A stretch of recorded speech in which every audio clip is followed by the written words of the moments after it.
महाराष्ट्रातील अनेक भागांमध्ये थंडी जरी जाणवत असली तरी आजपासून जर तुम्ही बघितलं तर अनेक भागांमध्ये ढगाळ वातावरण होतं आणि पाऊस सुद्धा अनेक भागांमध्ये आपल्याला पाहायला मिळाला। याचं कारण म्हणजेच आपल्या भारतावर घोंगावणारं चक्रीवादळाचं संकट। आता हे चक्रीवादळ नेमकं कुठे आहे, हे ओसरलं आहे का? जर हे ओसरलं असलं तरी जाता जाता या चक्रीवादळाचा नेमका कुठल्या भागांना फटका बसणार आहे, महाराष्ट्रामध्ये कुठल्या भागांना सतर्कतेचा इशारा देण्यात आलेला आहे, हेच सगळं जाणून घेणार आहोत या व्हिडिओच्या माध्यमातून। सगळ्यात पहिल्यांदा सॅटेलाइट इमेजच्या माध्यमातून या चक्रीवादळाची आपण सिच्युएशन जाणून घेणार आहोत। काल जर आपण बघितलं तर हे चक्रीवादळ अरबी समुद्रावर होतं।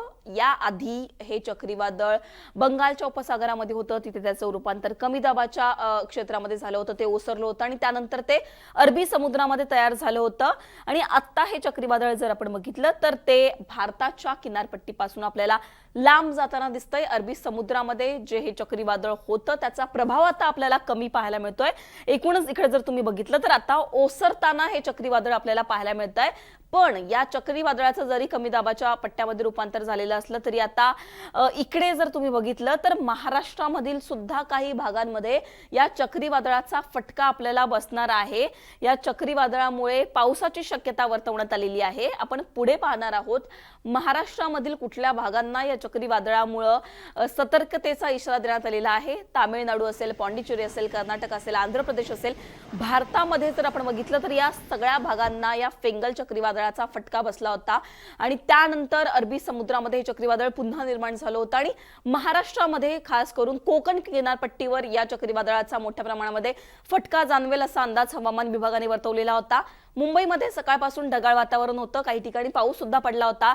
आता जर आपण मुंबई रेनचं ट्वीट बघितलं तर मुंबई, ठाणे आणि Palghar will get few rain spells for next 36 to 48 hours असं त्यांनी म्हटलेलं आहे। कारण जे सायक्लोनिक इफेक्ट आपल्या अरेबियन सीवर अरबी समुद्रावर जो प्रेझेंट आहे होता, आता तो ओसरलेला असला तरी पुढच्या काही दिवसांमध्ये मुंबईमध्ये सुद्धा ढगाळ वातावरण राहू शकतं, काही ठिकाणी पावसाच्या सरी जाणवू शकतात असा अंदाज यांनी वर्तवलेला आहे।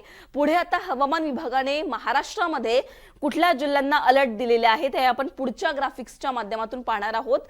हवामान विभागाने काय अलर्ट दिलेले आहेत आपण पुढे मॅप्सच्या माध्यमातून पाहणार आहोत, जेणेकरून आपल्याला कळेल की पुढच्या काही दिवसांमध्ये कशा प्रकारे पाऊस असणार आहे। इकडे जर तुम्ही बघितलं तर हा 4 तारखेचा म्हणजे आजच्या दिवसाचा अंदाज आहे। जालना, हिंगोली, त्याचबरोबर परभणी आणि नांदेड, मराठवाड्यामधील या सगळ्या भागांना येलो अलर्ट होता। त्याचबरोबर सिंधुदुर्ग आणि कोल्हापूरला सुद्धा येलो अलर्ट देण्यात आलेला होता, म्हणजे या ठिकाणी पावसाची शक्यता वर्तवण्यात आली आहे। 5 तारखेला जर आपण बघितलं म्हणजेच उद्याच्या दिवसाला महाराष्ट्रातील अनेक भागांमध्ये येलो अलर्ट देण्यात आलेला आहे। तळ कोकणातला सगळा रत्नागिरी असेल, सिंधुदुर्ग असेल, त्याचबरोबर पश्चिम महाराष्ट्राचा भाग असेल, मराठवाड्यातील काही भागांना सुद्धा येलो अलर्ट आहे। धाराशिव असेल, लातूर, सोलापूर, सांगली, कोल्हापूर, सिंधुदुर्ग, रत्नागिरी, सातारा, त्याचबरोबर पुणे या सगळ्या भागांमध्ये पावसाचा अंदाज वर्तवण्यात आलेला आहे। पुढे आपण बघणार आहोत, हा उद्याचा अंदाज होता। आता 6 आणि 7 तारखेला कशा प्रकारे परिस्थिती असणार आहे हे आपण पुढे पाहणार आहोत पुढच्या मॅपच्या माध्यमातून। 6 आणि 7 तारखेला काय परिस्थिती असणार आहे इकडे जर तुम्ही बघितलं तर इकडे सुद्धा आपल्याला सांगली, कोल्हापूर आणि त्याचबरोबर सातारा हे जे काही जिल्हे आहेत पश्चिम महाराष्ट्र असेल या जिल्ह्यांना येलो अलर्ट देण्यात आलेला आहे, म्हणजे तिथे पावसाची शक्यता वर्तवण्यात आलेली आहे। 7 तारखेला तितका या चक्रीवादळाचा फटका आपल्याला जाणवणार नाहीये, कारण हे चक्रीवादळ आता ओसरणार असल्याचं सुद्धा हवामान विभागाने सांगितलेलं आहे। पण पुढचे 3 ते 4 दिवस महाराष्ट्रासाठी महत्त्वाचे असणार आहेत, कारण या चक्रीवादळाचा प्रभाव अजून सुद्धा महाराष्ट्रातील काही भागांवर जाणवत आहे। आता जरी हे चक्रीवादळ ओसरलं असलं तरी आता पुढे जाऊन हे चक्रीवादळ पुन्हा निर्माण होतं का, पुढे जाऊन या चक्रीवादळाची काय परिस्थिती असणार आहे हे सगळं आम्ही तुम्हाला सांगणारच आहोत। पण सध्या तुमच्या भागामध्ये काय परिस्थिती आहे, तिथे कशा प्रकारचं वातावरण आहे हे आम्हाला सांगायला विसरू नका, कारण थंडीचा तडाखा जरी वाढलेला असला, अनेक भागांमध्ये 10 डिग्री अंशाचा सेल्सिअसच्या जरी वातावरण गेलेलं असलं तरी आता या चक्रीवादळामुळे अनेक भागांमध्ये पुन्हा एकदा ढगाळ वातावरण होऊन पावसाची सुद्धा शक्यता वर्तवण्यात आलेली आहे। त्याच्यामुळे सध्या तुमच्या भागात काय वातावरण आहे हे आम्हाला कमेंट सेक्शन मध्ये सांगायला विसरू नका। आणि असेच हवामानाचे व्हिडिओ आणि इतर अपडेट्स पाहण्यासाठी मुंबई तकला जर तुम्ही सबस्क्राइब केलं नसेल तर सबस्क्राइब करायला विसरू नका। धन्यवाद।